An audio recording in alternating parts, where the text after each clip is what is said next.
But you have to go back to the time in England after the Romans left to discover the origins of our common ancestry. These were the so-called Dark Ages, when the Anglo-Saxons arrived from Northern Europe, bringing with them their own very distinctive language of what we now call Old English. Now, it wasn't very long before the local inhabitants and the newcomers alike were speaking Inglisk. And the settlers called the new country Englaland. And this part of it was known as East Anglia because the Angles settled here.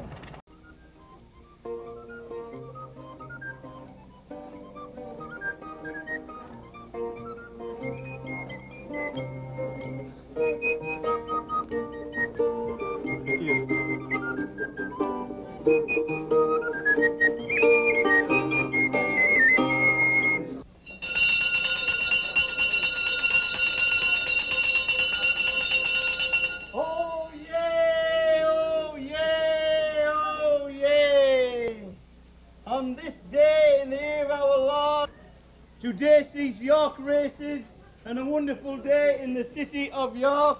We have excellent musicians, the finest in the world. I thank you. Give them a big round of applause. God save the Queen.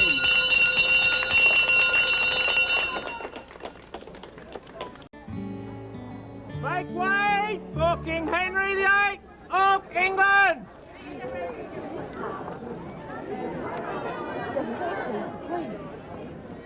Ah, Henry Percy, good to see you, lad.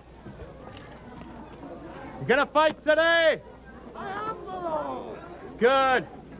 And Eugene of Nebworth, so you're gonna put up a good fight?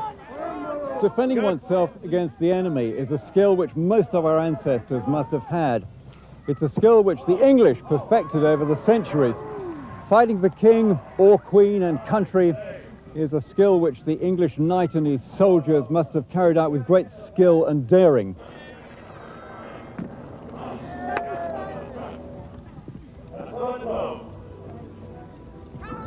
In Henry's day, jousting and hand-to-hand combat allowed knights to show off their strength and daring and to compete for the king's favour.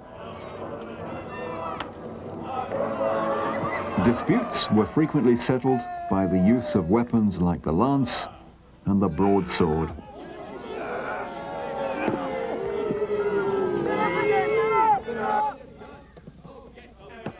The disputes might be over property and status or romantic rivalry, but they provided some spectacular entertainment for the rest of the population.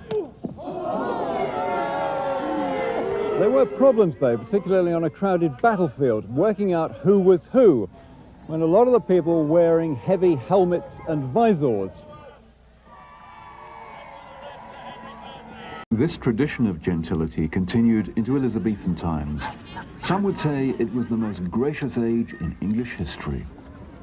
Here at the Vine, a stately home in Hampshire, the revellers are awaiting the arrival of Queen Elizabeth I. You must needs know that very soon the Queen herself shall arrive, which means all as loyal Englishmen and women, you must leave your drink for a minute, sir, you notable tosspot, and stand up, sir, when I do instruct you, will you? Okay. Very well. Then I promise you may return to your ale, sir. And my lord here will not double your rents come Martinmas. When you approach the Queen, kneel, sir. Aye.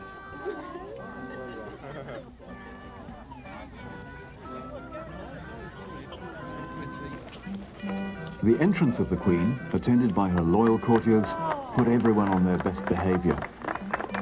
Oh, and is this my shifting sands? I don't. You may kiss my hand. They are struck dumb with admiration, your grace. Thank you, Sir Edmund.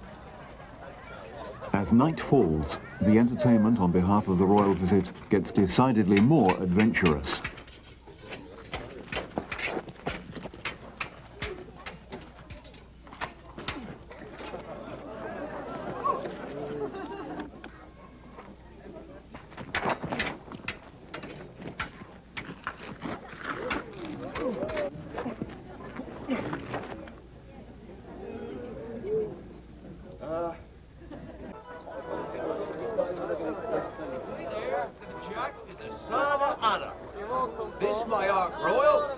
Whether or not Drake actually carried on playing his game of bowls as the Spanish ship swept into port, as it's reputed he did, he certainly kept a cool head under dangerous circumstances.